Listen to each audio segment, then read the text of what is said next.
जानिए क्यों इजरायल के प्रधानमंत्री बेंजामिन नेतन्याहू के लिए मुश्किलें बढ़ती ही जा रही हैं। राजनीतिक उथल-पुथल के बीच चुनौतियां बढ़ी। इजरायल की संसद नेसेट को भंग किए जाने का प्रारंभिक प्रस्ताव बहुमत से पारित कर दिया गया। इसके साथ ही देश में 2 साल में चौथी बार आम चुनाव कराए जाने की संभावना पैदा हो गई है। गठबंधन में नेतन्याहू के सहयोगी बेनी गैंट्स ने नेतन्याहू पर वादा खिलाफी का आरोप लगाया है।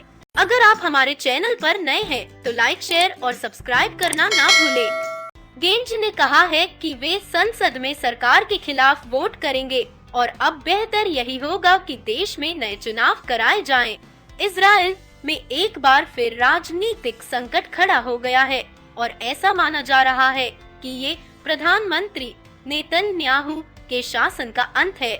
इजरायल संसद नेसेट में पेश इस प्रस्ताव के पक्ष में 61 जबकि विरोध में 54 वोट पड़े। प्रधानमंत्री नेतन्याहू पर भ्रष्टाचार के संगीन आरोप लगे हैं और कई महीनों से तेल अवीव की सड़कों पर प्रदर्शन भी हो रहे हैं। नेतन्याहू सरकार बुधवार यानी 23 दिसंबर की तय समय सीमा के भीतर संसद से बजट पास नहीं करा पाई, लेकिन बजट के मुद्दे पर दोनों नेता सहमत नहीं हो सके। गेंज ने कुछ बजट प्रस्ताव सामने रखे थे, जिसके लिए नेतन्याहू राजी नहीं हुए। इस कारण आखिरकार ये गठबंधन सरकार गिर गई है। अब नए चुनाव में नेतन्याहू को बेनी गैंट्स के अलावा एक नई चुनौती का भी सामना करना होगा। लिकुड पार्टी से हाल ही में अलग हुए नेता गिडियोन सार की लोकप्रियता हाल में तेजी से बढ़ी है। मंगलवार को जारी हुए एक ओपिनियन पोल में सार को प्रधानमंत्री के बराबर जन समर्थन मिलता दिखाया गया। इसकी वजह यह भी है कि कोरोना महामारी से निपटने में सरकारी नाकामियों का दोष भी नेतन्याहू के माथे मढ़ा जा रहा है।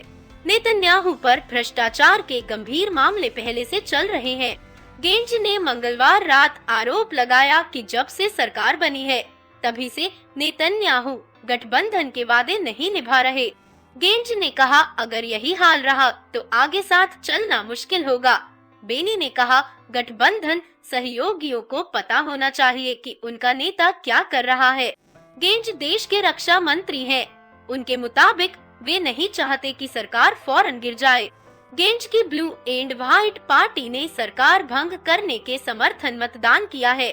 पार्टी ने प्रधानमंत्री पर अपने कानूनी हितों को देश से ऊपर रखने का आरोप लगाया। गौरतलब है कि इस साल की शुरुआत में नेतन्याहू पर धोखाधड़ी, विश्वासघात और रिश्वत लेने के आरोप लगे थे। इस्राएल की संसद में 120 सदस्य हैं।